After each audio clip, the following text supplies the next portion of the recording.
결론부터 말씀드리겠습니다. 명나라가 임진왜란에 참전한 진짜 이유는 조선이 예뻐서도 성리학적 의리 때문도 아니었습니다. 그저 전쟁터가 요동이나 명나라 본토로 번질 경우 발생할 천문학적인 본토 방어 비용을 아끼기 위한 가장 가성비 좋은 보험이었을 뿐입니다. 타국의 영토에서 남의 군대를 빌려 적을 막아내는 것. 이것이 당시 명나라가 선택한 고도의 손실 회피 전략이었습니다. 겉으로는 은혜를 베푸는 척했지만 속으로는 철저하게 계산기를 두드리고 있었던 명나라의 이면을 지금부터 분석합니다. 우리는 흔히 임진왜란 시기의 명나라군을 제조지은이라는 단어로 기억합니다. 망해가던 나라를 다시 세워준 은혜라는 뜻이죠. 당시 선조를 비롯한 조선의 위정자들은 명나라의 도움을 혈맹의 의리나 중화사상의 발현으로 포장하며 감격했습니다. 하지만 냉정하게 국제정치의 메커니즘을 들여다보면 의리라는 단어는 거대한 연극의 소품에 불과했다는 사실을 알 수 있습니다. 국가라는 집단은 결코 감정에 움직이지 않습니다. 오직 생존과 이익이라는 두 개의 톱니바퀴에 의해서만 돌아갈 뿐입니다. 당시 명나라는 만력제라는 기묘한 황제의 통치 아래 서서히 기울어가던 제국이었습니다. 겉으로는 거대해 보였지만 내부적으로는 만력의 3대정이라 불리는 대규모 전쟁들로 인해 국고가 바닥을 드러내고 있었죠. 이런 상황에서 조선이 일본의 침략을 받았다는 소식이 전해졌을 때 명나라 조정의 첫 반응은 의리가 아니라 의구심이었습니다. 심지어 조선이 일본과 공모해 명나라를 치려 한다는 음모론까지 돌 정도였습니다. 여기서 주목해야 할 점은 명나라가 왜 그 의심을 거두고 파병을 결정했는가 하는 대목입니다. 그 답은 명나라의 영토인 요동의 방어 체계에서 찾을 수 있습니다. 당시 명나라에게 조선은 단순한 이웃나라가 아니었습니다. 지정학적으로 요동이라는 심장부를 지켜주는 방패막이이자 적의 공격을 1차적으로 흡수해주는 완충지대였습니다. 만약 조선이 완전히 점령당한다면 일본군 20만 대군과 명나라군은 요동 벌판에서 정면으로 맞붙어야 했습니다. 경제학적으로 보면 이것은 기회비용과 리스크 관리의 문제입니다. 명나라 본토에서 전쟁을 치르는 비용은 조선의 원군을 보내는 비용과는 비교조차 할 수만큼 막대합니다. 내 집 안방에서 도둑과 싸우면 도둑을 잡아도 가구며 집기며 다 망가지기 마련입니다. 하지만 마당에서 혹은 이웃집에서 싸움을 끝낼 수 있다면 내 집의 자산 가치는 보존됩니다. 명나라에게 조선은 바로 그 이웃집 마당이었던 셈입니다. 당시 요동을 지키던 명나라 관리들은 명확하게 보고했습니다. 조선이 무너지면 요동의 방어선은 사실상 붕괴된다는 것이었죠. 요동 방어선을 새로 구축하고 수십만 명의 군대를 상시 배치하는 비용보다 차라리 조선 땅에 군대를 보내 일본군을 그곳에 묶어두는 것이 훨씬 싸게 먹힌다는 계산이 나온 것입니다. 이것이 바로 리스크의 외주화입니다. 전쟁이라는 참혹한 리스크를 조선이라는 타국의 영토로 밀어내어 자국의 피해를 최소화하려는 전략적 선택이었던 것이죠. 심리학적으로 보면 명나라는 철저한 손실 회피 동기에 의해 움직였습니다. 사람은 이득을 얻을 때보다 손해를 볼 때 훨씬 더 민감하게 반응합니다. 명나라 조정 입장에서는 조선을 도와서 얻을 수 있는 이득은 거의 없었습니다. 하지만 돕지 않았을 때 잃게 될 안보적 손실은 제국의 존립을 위협할 수준이었죠. 명나라의 파병은 숭고한 결단이 아니라 최악의 시나리오를 피하기 위한 필사적인 방어 기제였습니다. 실제로 명나라는 파병 초기부터 매우 인색한 모습을 보였습니다. 처음 보낸 조승훈의 부대는 규모가 보잘것없었고 평양성에서 패배하자 곧바로 일본과의 협상에 매달렸습니다. 만약 정말로 조선을 구하는 것이 목적이었다면 모든 군력을 쏟아부어 단숨에 일본군을 몰아냈어야 합니다. 하지만 명나라의 진짜 목적은 일본군이 압록강을 넘지 못하게 만드는 것이었기에 전쟁이 장기화되더라도 자신들의 피해만 적다면 상관없다는 태도를 유지했습니다. 조선은 명나라 군대의 주둔 비용을 대기 위해 백성들의 고열을 짜내야 했습니다. 명나라군은 명목상 원군이었지만 실제로는 조선의 자원을 소비하며 조선 땅을 방어기지로 삼았습니다. 병참 지원은 고스란히 조선의 몫이었고 명나라 장수들은 조선의 국왕을 무시하며 제멋대로 전략을 휘둘렀습니다. 은혜를 베푸는 자라는 갑의 지위를 이용해 사실상 조선을 자신들의 방어용 대리인으로 부린 것입니다. 이 과정에서 조선이 겪은 고통은 이루 말할 수 없었습니다. 명나라군은 일본군을 막아주는 대가로 조선의 주권을 침해했고 전쟁의 향방을 결정하는 협상 테이블에서도 조선을 철저히 배제했습니다.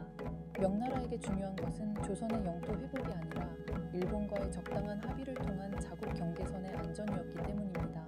이것이 우리가 제조지훈이라는 화려한 수사 뒤에서 반드시 읽어내야 할 냉혹한 국제관계의 민낯입니다. 결국 명나라는 자신들의 안보라는 상품을 위해 조선의 영토와 백성의 삶을 지불수단으로 사용했습니다. 전쟁이라는 거대한 리스크를 외주주면서 그 비용은 조선에게 떠넘기고 생색은 은인으로서 내는 고도의 정치적 연출을 선보인 것이죠. 하지만 이런 명나라의 계산적인 참전은 결국 예상치 못한 방향으로 흘러가기 시작합니다. 그들이 아끼려 했던 본토 방어 비용보다 훨씬 더 큰 대가를 치르게 되는 순간이 다가오고 있었던 것입니다. 명나라 조정이 조선으로의 파병을 확정짓기까지 그들의 내부에서는 치열한 손익계산이 오고 갔습니다. 당시 명나라의 수도인 북경을 지키는 가장 핵심적인 방어선은 요동지역이었습니다. 만약 조선이 일본의 손에 넘어가게 된다면 압록강이라는 천연의 해자 하나를 사이에 두고 일본 대군과 국경을 맞대야 하는 상황이 벌어집니다. 이는 명나라에게 단순한 안보 위협을 넘어 국가 예산의 파생적 붕괴를 의미했습니다. 새로운 국경 방어선을 구축하기 위해서는 성벽을 쌓고 군대를 상시 주둔시켜야 하며 그에 따르는 병참 기지를 새로 건설해야 합니다. 이 과정에서 들어가는 천문학적인 비용은 이미 고갈된 명나라의 국고로는 감당하기 어려운 수준이었죠. 여기서 명나라의 관료들이 찾아낸 가장 효율적인 대안이 바로 조선 파병이었습니다. 조선이라는 기존의 방어 시스템을 복구하는 것이 새로운 방어 시스템을 만드는 것보다 훨씬 저렴하다는 결론에 도달한 셈입니다. 이것을 현대적인 관점에서 보면 기존 자산의 유지 보수 비용과 신규 자산의 취득 비용을 비교한 경제적 선택이었습니다. 명나라에게 조선은 자신들의 영토를 지키기 위해 반드시 존재해야 하는 저렴한 외곽 방어 시설이었습니다. 따라서 그들의 파병은 조선 백성들의 눈물을 닦아주기 위함이 아니라 자국의 안보라는 자산을 지키기 위해 투입한 일종의 수리비에 가까웠습니다. 하지만 명나라는 이 수리비를 지불하면서도 철저하게 리스크를 분산했습니다. 처음부터 압도적인 대군을 보내 단번에 상황을 정리하지 않았던 이유가 여기에 있습니다. 그들은 먼저 간을 보듯 소규모 병력을 보냈습니다. 조승훈이 이끄는 첫 원병이 평양성에서 허무하게 패배하자 명나라 조정은 큰 충격에 빠졌습니다. 여기서 흥미로운 심리적 기제가 작동합니다.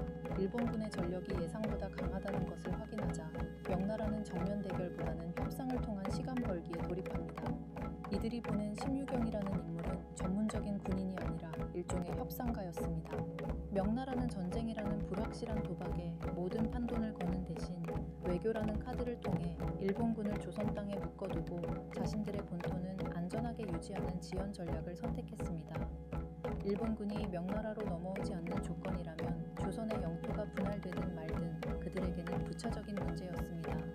실제로 당시 명나라와 일본 사이에 오갔던 협상안에는 조선의 8도 중 4도를 일본에게 넘겨준다는 충격적인 내용이 포함되어 있었습니다. 이 대목에서 우리는 명나라가 가진 리스크 외주화의 본질을 목격하게 됩니다. 그들은 조선을 구원하러 온 해방군이 아니라 자신들의 피해를 최소화하기 위해 남의 나라 땅을 매물로 내놓은 냉혹한 중개인이었습니다. 조선의 입장에서 보면 정말 기가 막힐 노릇이었지만 명나라에게 조선의 주권은 자국의 안보 비용을 절감하기 위한 협상용 칩에 불과했습니다. 이런 태도는 명나라 군대가 조선 땅에서 보여준 행동에서도 여실히 드러납니다. 명나라 장수들은 조선 군대에게 독자적인 작전권을 주지 않았고 심지어 일본군을 공격하려는 조선군의 움직임을 강제로 저지하기도 했습니다. 일본군을 완전히 섬멸하는 과정에서 명나라 군대의 피해가 커지는 것을 극도로 경계했기 때문입니다. 명나라에게 최상의 시나리오는 자신들의 군대는 피를 흘리지 않으면서 일본군이 지쳐서 스스로 물러나거나 적당한 선에서 합의를 보고 돌아가는 것이었습니다. 이러한 명나라의 계산적인 움직임은 조선의 경제를 더욱 파탄으로 몰아넣었습니다. 명나라 군대는 자국의 예산을 아끼기 위해 군량미의 상당 부분을 조선에게 의지했습니다. 전쟁으로 농사를 짓지 못해 굶어 죽는 사람들이 속출하던 시기에 조선은 명나라 군대를 먹여 살리기 위해 없는 쌀을 쥐어짜야 했습니다. 이것은 명나라가 파병 비용이라는 명목으로 조선에게 부과한 일종의 안보 분담금이자 리스크 외주화에 따른 수수료였던 셈입니다. 명나라는 조선에 군대를 보내준 것만으로도 엄청난 시혜를 베풀고 있다고 생색을 냈지만 실상 그들은 조선을 방파제로 삼아 자신들의 평화를 사고 있었습니다. 조선의 영토는 전쟁터가 되어 황폐해졌고 조선의 백성들은 명나라 군대의 횡포와 배고픔에 시달렸지만 덕분에 명나라 요동과 북경은 전쟁의 직접적인 참화에서 비껴갈 수 있었습니다. 명나라가 누린 그 평화의 비용은 온전히 조선이 감당하고 있었던 것입니다. 또한 명나라 내부의 정치적 상황도 이러한 이기적인 파병 전략에 한몫했습니다. 당시 황제였던 만력제는 정사를 돌보지 않는 것으로 유명했지만 유독 조선 파병에는 집착하는 모습을 보였습니다. 이를 두고 훗날 사람들은 황제의 따뜻한 의리라고 칭송하기도 했지만 심리학적으로 분석해보면 이는 자신의 통치 정당성을 확보하기 위한 방어 기제에 가까웠습니다. 대외적으로 중화의 질서를 수호한다는 명분을 세움으로써 내부의 정치적 무능을 덮으려 했던 것이죠. 결국 명나라의 파병은 대외적인 명분과 대내적인 안보 실리, 그리고 경제적 비용 절감이라는 세 마리 토끼를 잡기 위한 고도의 전략적 배치였습니다. 그 과정에서 조선이 겪어야 했던 주권의 상실과 경제적 수탈은 명나라의 장부에는 기록되지 않은 외부 효과였을 뿐입니다. 하지만 타국의 희생 위에 세운 안보는 오래갈 수 없는 법입니다. 명나라가 조선을 방패 삼아 아꼈던 그 비용들은 훗날 부메랑이 되어 제국의 목을 죄기 시작합니다. 명나라가 조선이라는 거대한 방어막을 유지하기 위해 선택한 지원 전략은 단기적으로는 자국의 영토를 보존하는 데 성공한 것처럼 보였습니다. 하지만 경제학에는 세상에 공짜 점심은 없다는 격언이 있습니다. 리스크를 타인에게 떠넘기고 비용을 외주화했다고 믿었지만 그 리스크는 사라진 것이 아니라 눈덩이처럼 불어나 명나라의 미래를 갉아먹고 있었습니다. 전쟁이 7년이라는 긴 시간 동안 이어지면서 명나라가 지출한 전비는 당초 예상을 아득히 초월했습니다. 통계에 따르면 명나라는 임진왜란 기간 동안 은자 수백만 냥을 쏟아부었습니다. 이는 당시 명나라 1년 예산의 상당 부분을 차지하는 금액이었습니다. 자국의 안보를 위해 가장 가성비 좋은 보험을 들었다고 생각했지만 정작 사고가 터지고 나니 할증된 보험료가 제국의 경제 시스템을 마비시키기 시작한 것입니다. 특히 명나라는 은본위제를 채택하고 있었는데 전쟁을 위해 막대한 양의 은이 해외로 유출되면서 내부적인 인플레이션과 경제 혼란이 가중되었습니다. 여기서 역사라는 시스템의 무서운 아이러니가 발견됩니다. 명나라가 조선이라는 앞마당에서 일본군을 막아내는 데 급급해하는 동안 그들의 뒤쪽인 북방에서는 또 다른 거대한 위협이 자라나고 있었습니다. 바로 누르하치가 이끄는 여진족이었습니다. 명나라의 정예 군대와 막대한 예산이 조선이라는 늪에 빠져있는 사이 명나라의 북방 방어선은 사실상 공백 상태에 놓이게 되었습니다. 리스크를 한쪽으로 밀어냈더니 그 밀려난 공간에서 더 치명적인 새로운 리스크가 탄생한 셈입니다. 심리학적으로 보면 이는 확증 편향의 비극이라 할 수 있습니다. 명나라 조정은 조선만 지키면 요동이 안전할 것이라는 자신들의 전략적 판단에 매몰되어 주변에서 일어나는 다른 변화들을 감지하지 못했습니다. 당장의 큰 불을 끄기 위해 이웃집 마당에 물을 퍼붓는 동안 정작 자신들의 뒷마당에 마른 풀들이 쌓여가는 것은 방치했습니다. 결국 명나라가 조선에서 거둔 승리는 제국의 수명을 단축시킨 상처뿐인 영광이 되었습니다. 전쟁이 끝난 후 명나라는 조선으로부터 제조지은이라는 칭송을 들으며 최고의 권위를 확인받았습니다. 조선의 사대부들은 명나라 황제를 향해 눈물 어린 충성을 맹세했고 이는 명나라 관료들에게 심리적인 보상과 우월감을 제공했습니다. 하지만 장부상의 수치는 냉혹했습니다. 전쟁을 치르기 위해 무리하게 징수했던 세금은 농민들의 삶을 파탄냈고 이는 명나라 곳곳에서 대규모 농민 반란이 일어나는 도화선이 되었습니다. 결국 명나라는 조선을 지켜냄으로써 일본의 위협으로부터는 벗어났지만 그 과정에서 소모된 국력과 내부의 갈등을 극복하지 못하고 멸망의 길로 접어듭니다. 아이러니하게도 명나라가 그토록 아끼려 했던 본토 방어 비용은 훗날 청나라에게 나라를 내어주는 더 큰 대가로 돌아오게 됩니다. 이것이 바로 리스크를 제대로 관리하지 못하고 단순히 타인에게 전가했을 때 국가라는 시스템이 치러야 하는 혹독한 기회비용입니다. 우리는 임진왜란 속의 명나라를 보며 국제사회의 냉정한 메커니즘을 다시 한번 확인하게 됩니다. 국가 간의 관계에서 순수한 선이나 영원한 의리는 존재하지 않습니다. 모든 지원과 동맹의 이면에는 자국의 이익을 극대화하고 손실을 최소화하려는 철저한 계산이 깔려 있습니다. 명나라는 조선을 구한 것이 아니라 조선이라는 플랫폼을 활용해 자신의 자신들의 안보 비즈니스를 수행한 것입니다. 그들이 보여준 제조지은이라는 포장지는 당시 조선의 지배층에게는 정권의 정당성을 부여하는 도구로 명나라에게는 자신들의 영향력을 유지하는 외교적 수단으로 아주 유용하게 사용되었습니다. 하지만 그 화려한 포장지 아래에는 타국의 영토를 전쟁터로 활용하고 그 비용을 현지의 백성들에게 전가한 강대국의 차가운 리스크 관리 전략이 숨어 있었습니다.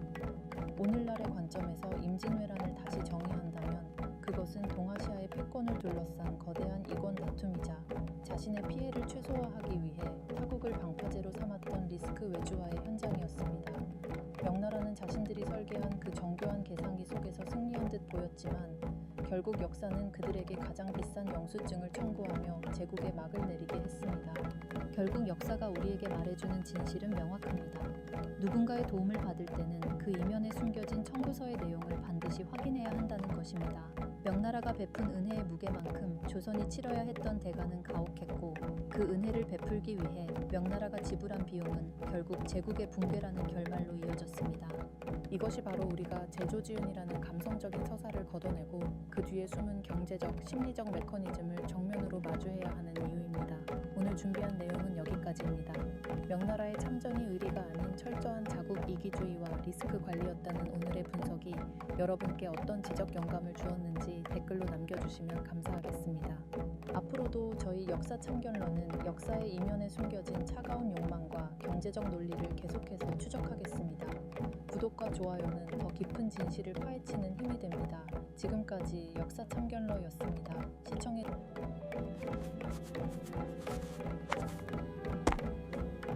구독, 좋아요 꽉 눌러주세요.